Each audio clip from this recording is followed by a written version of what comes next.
Welcome back to Maths with Mrs. J. I'm going to start a series of videos about complex numbers. I have spoken before about real numbers, and we've talked about the fact that a real number is any number that can be marked on a number line.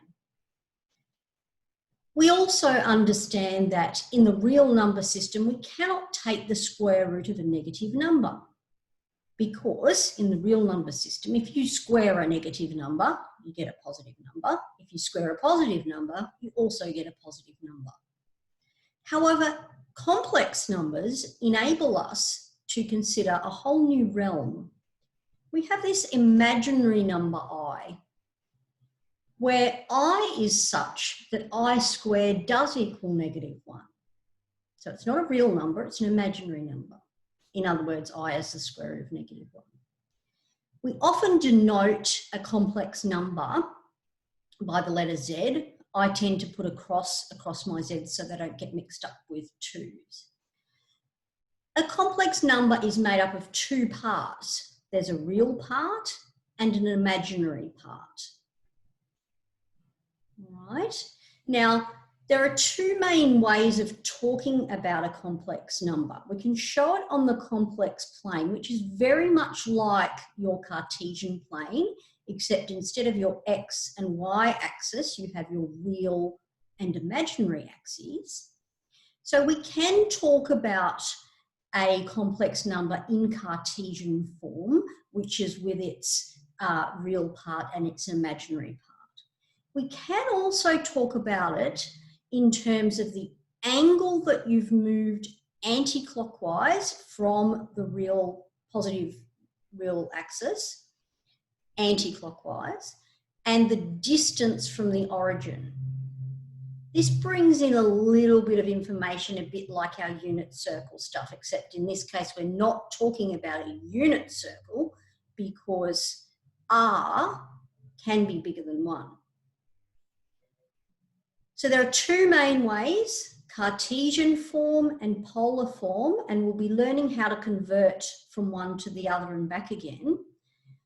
Let's just learn, first of all, how do we add and subtract complex numbers that are in this format? It's really quite easy. So let's do that first of all.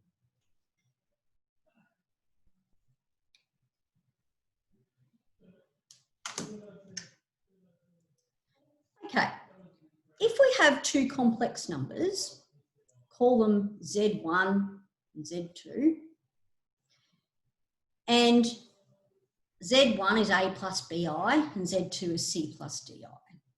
What does all this business mean? All it really means is if you're adding them, you add their real parts together and you add their complex or imaginary parts together. If you're subtracting them, you subtract their real parts and you subtract their imaginary parts. Okay, it's really pretty easy. It's kind of like collecting like terms in your algebra. Just got 4 quick examples, 2 to do with the fact that I squared is -1 and 2 practices of our adding or subtracting complex numbers. Okay, our first one, let's have a bit of a look here. Square root of -25i squared. Okay, all right. Well, what is I squared?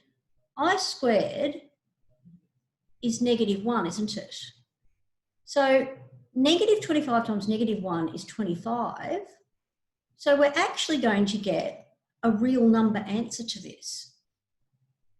Or you could think of it as a complex number with just the real part. Okay, complex numbers encompass real numbers, all right? Real numbers are like a subset of complex numbers. So that one happened to have not only a real answer, but a rational answer. Let's have a look at this one. Well, this one here, we know when we're doing our square roots, we can do the square root of each part and then multiply them. Well, the square root of 16 is 4 and the square root of I squared is I. So that answer just has an imaginary part. All right? All right, this is like collecting our like terms. Our real parts, 3 minus 2 is 1. our complex parts, we've got 4i plus 5i, which is 9i. Got a step ahead of myself there. Collecting our real parts, -5 plus 6 is 1. Collecting our imaginary parts, we've got -1i minus 7 more i's, so it's 1 minus 8i. And there you have it.